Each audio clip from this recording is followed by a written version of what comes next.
Sinambank, ngân hàng nước ngoài lớn nhất tại Việt Nam, cam kết mang đến cho khách hàng những giải pháp tài chính hiệu quả và tiện lợi, mức lãi suất cho vay tốt nhất thị trường, với gói lãi suất cho vay bất động sản chỉ từ 7.99%, vay mua xe ô tô chỉ từ 9.19%, thời hạn vay linh hoạt, tỷ lệ cho vay lên đến 80% giá trị tài sản. Hãy đến với Sinambank, chi nhánh Hoàng Mai để được tư vấn và hỗ trợ tài chính hoàn hảo nhất cho mọi nhu cầu của bạn.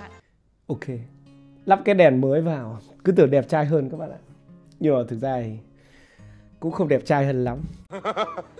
Mình mới mua thêm một cái bóng đèn. Cái bóng đèn này có điều khiển từ xa. Mình làm cái quay video review rồi, nhưng mà thôi để mình edit đã rồi xong mình sẽ gửi cho các bạn.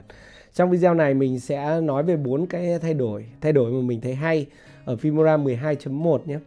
Hiện tại là 12 và đã lên 12.1 thì các bạn nào muốn cập nhật lên ấy thì các bạn có thể cài lại phần mềm nhé, hoặc là các bạn có thể check cập nhật ở ngay bên trong phần mềm nhé. Ví dụ đây là Filmora này, bạn muốn cập nhật thì bạn ấn vào help, chọn check for update nhé.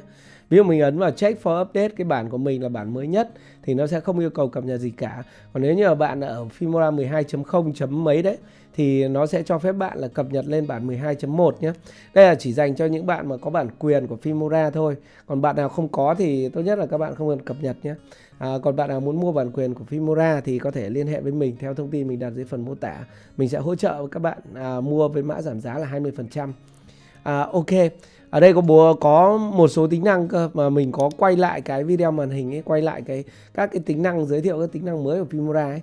Nhưng mà thực ra thì mình thấy chỉ có mấy cái tính năng là đáng kiểu đáng xem thôi, gọi là thú vị thôi. Ok, tính năng đầu tiên là tính năng lưu lại cái thông số cài đặt xuất bản của dự án trước. Cái tính năng này rất là hay nhé, nó tiết kiệm mình khối thời gian đấy.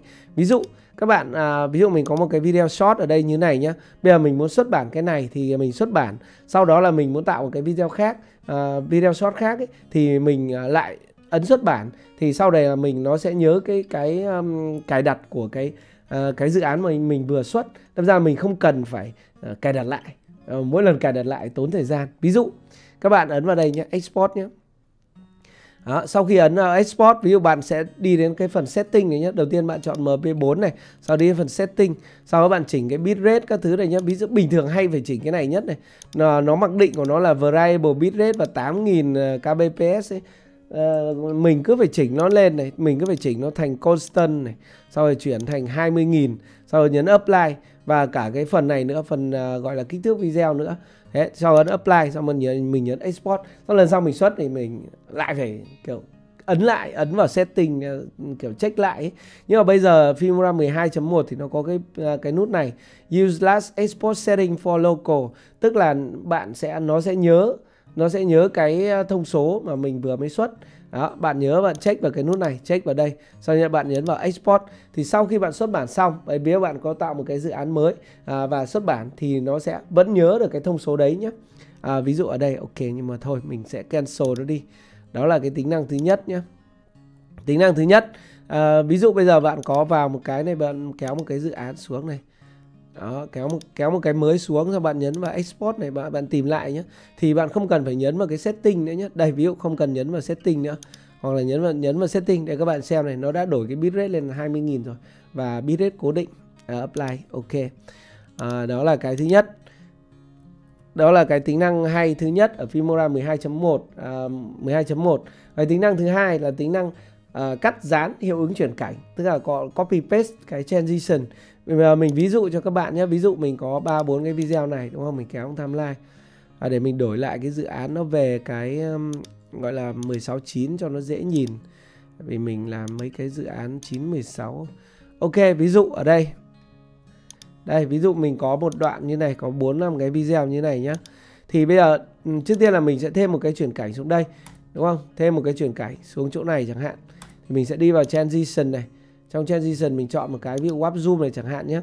Thì mình chọn nó ở đây. Ví dụ mình muốn dùng cái warp zoom này cho tất cả những cái chỗ này này, hoặc là một cái chuyển cảnh nào khác ấy, mình muốn kiểu thêm cái warp zoom này cho những cái mối cắt khác ấy.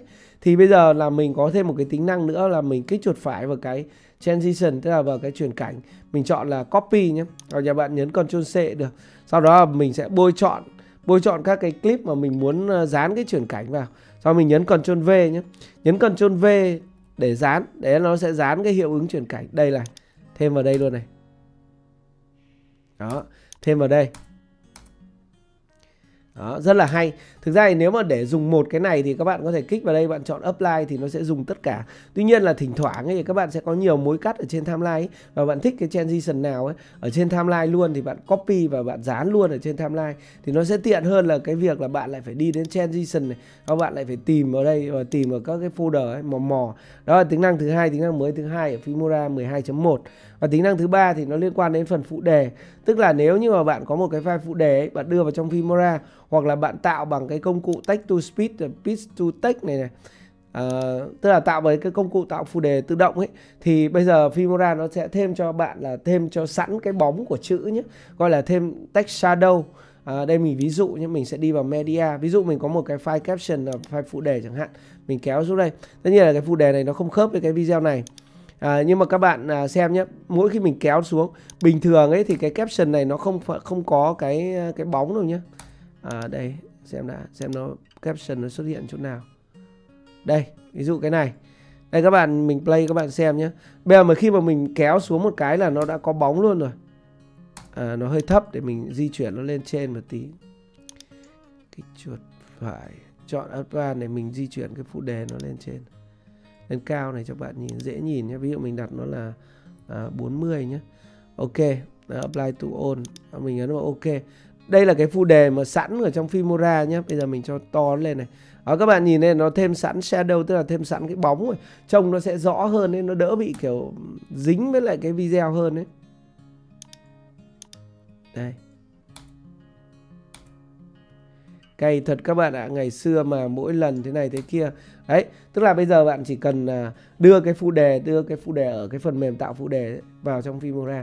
Thế là bạn dùng luôn thôi, bạn không phải tùy chỉnh gì cả, có sẵn cái bóng như này rồi. Ok, đấy là tính năng thứ ba. Còn tính năng thứ tư là bây giờ nếu như mà bạn muốn kéo dài cái file nhạc ấy thì bạn phải tìm ở cái chỗ khác nhé. Bây giờ nó gộp cái này vào đây này.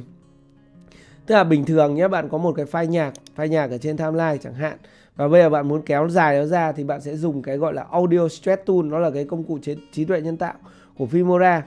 Bình thường nó sẽ xuất hiện ở ngay đây, ở trên cái timeline này. Nhưng mà bây giờ bản 12.1 này thì nó gộp vào cái chỗ này nhé. Gộp vào cái kéo cắt nhanh này, Quick Split Mode này. Bạn ấn vào cái mũi tên này, sau bạn chọn tiếp vào đây Audio Stretch Tool.